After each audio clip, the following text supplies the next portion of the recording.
آپ دیکھ سکتے ہیں اسکرین پہ عمران خان صاحب تشریف لا چکے ہیں. تیار ہو زمان پارک؟ تیار ہے؟ تو پھر کل کی طرح آج بھی اسی محبت سے آج پنجاب کے تمام حلقوں میں اسکرینز لگی ہوئی ہیں اور جگہ جگہ لوگ اکٹھے ہیں. اسکرینز پہ خطاب سنیں گے عمران خان صاحب کا, اور یہاں زمان پارک میں بھی الگ گیدرنگ ہے, لاہور کے باقی پوائنٹس پر الگ گیدرنگز ہیں, اور یہاں سے آپ کی آواز نہ صرف ان تمام جو گیدرنگز ہیں وہاں تک پہنچے گی بلکہ سوشل میڈیا اور میڈیا کے ذریعے پوری دنیا میں اس وقت اب لائیو ہیں. تو آئے مل کے بلاتے ہیں اس عظیم لیڈر کو جنہوں نے 1996 میں تحریک انصاف کی بنیاد ڈالی اور اللہ نے کیا ہی کامیابی دی. زیرو سے سٹارٹ لیا اور محنت کرتے رہے, کتنی ہی رکاوٹیں, کتنی ہی مشکلیں عبور کی, اور اللہ تعالیٰ نے آپ کو آپ کے ایمان کی پختگی اور اس لگن, اس محنت, ملک سے محبت, پاکستانی قوم سے محبت کی جو آپ کے اندر آپ کے اندر اللہ نے اس قدر محبت دی ہے کہ آپ کسی بھی مرحلے پہ آپ نے ہمت نہیں ہاری بلکہ ایک پوری قوم کی ہمت کو بڑھایا. اور آج آپ دیکھ لیجئے کہ قائد اعظم محمد علی جناح کے بعد اگر کسی لیڈر کا نام پاکستان میں لیا جاتا ہے تو وہ ہے عمران خان, جنہوں نے پوری قوم کو جگا دیا. سب سے بڑی کامیابی ہے کہ یہ قوم جاگ گئی ہے اور یہ جاگتی قوم اپنے لیڈر کا استقبال کرے گی. یہاں سے میں بولوں گا, آپ وہاں سے ریپیٹ کریں گے, اور ہم سنیں گے عمران خان صاحب کو. تو آئیے مل کے بلاتے ہیں عمران خان صاحب کو. پاکستان کی آن ہے آپ, پاکستان کی شان ہے آپ, پاکستان کی جان ہے آپ, پہلے سے زیادہ خطرناک ہیں آپ, امپورٹڈ حکومت کے لیے طوفان ہیں آپ, پاکستان کی پہچان ہے آپ, پاکستان کے کپتان ہیں آپ, پاکستان کے وزیر اعظم ہیں آپ, پاکستان کے خان ہیں آپ, عمران خان ہیں آپ. جی بسم اللہ الرحمن الرحیم. ایاک نعبد و ایاک نستعین. آج 27ویں سال گلا ہے, یعنی 27 سال پہلے ہم تھوڑے سے لوگوں نے یہاں ہالیڈے ان لاہور کے اندر اپنی پارٹی کو لانچ کیا, اور کوئی بھی یہ نہیں سمجھتا تھا کہ یہ کبھی بھی پارٹی کامیاب ہوگی. تو جو ابھی آپ سب بیٹھے ہوئے ہیں اور ہمارا نوجوان, سب سے زیادہ تحریک انصاف میں ہمارے نوجوان ہیں, تو آپ کو پتا ہونا چاہیے کہ جب ہم نے 27 سال پہلے پارٹی شروع کی تو زیادہ تر کوئی 14 سال تک ہمارا مذاق اڑتا رہا تھا.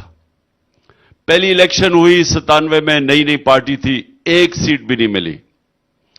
دوسری الیکشن 2002 میں ہوئی, ایک سیٹ ملی, اور زیادہ تر لوگوں نے سمجھا کہ اب یہ پارٹی اب ختم ہو جائے گی, اور بڑے لوگ چھوڑ گئے. یہ بھی میں آپ کو بتا دوں, پہلی الیکشن میں لوگ جمع ہوئے, الیکشن ہارے, 90% لوگ چھوڑ گئے. دوسری الیکشن ہوئی, پھر ہارے, 95% لوگ چھوڑ گئے. تو تھوڑے سے لوگ رہ گئے تھے ہمارے 2002 الیکشن کے بعد. پھر آہستہ آہستہ 3-4 سال کے بعد پھر پارٹی بنانے کی کوشش کی, اور پھر جب 2008 کا الیکشن ہم نے بوائیکاٹ کیا تو لوگوں نے پھر سمجھا کہ اب یہ پارٹی ختم. ہم نے اپنے اس وقت آزاد عدلیہ کے لیے الیکشن کو بوائیکاٹ کیا, اور جب ایک دفعہ الیکشن سے بوائیکاٹ کرتے تو لوگ سمجھتے پارٹی ختم ہو جائے گی. لیکن 2013 میں پہلی دفعہ پارٹی نے سیٹیں لی, پختونخوا کی حکومت ہم نے سنبھالی, اور اس کے بعد 2018 کا الیکشن ہم جیتے. 3.5 سال ہم نے گورنمنٹ میں گزارے, اور پچھلا 1 سال ابھی فیصل آپ بات کر رہے تھے کہ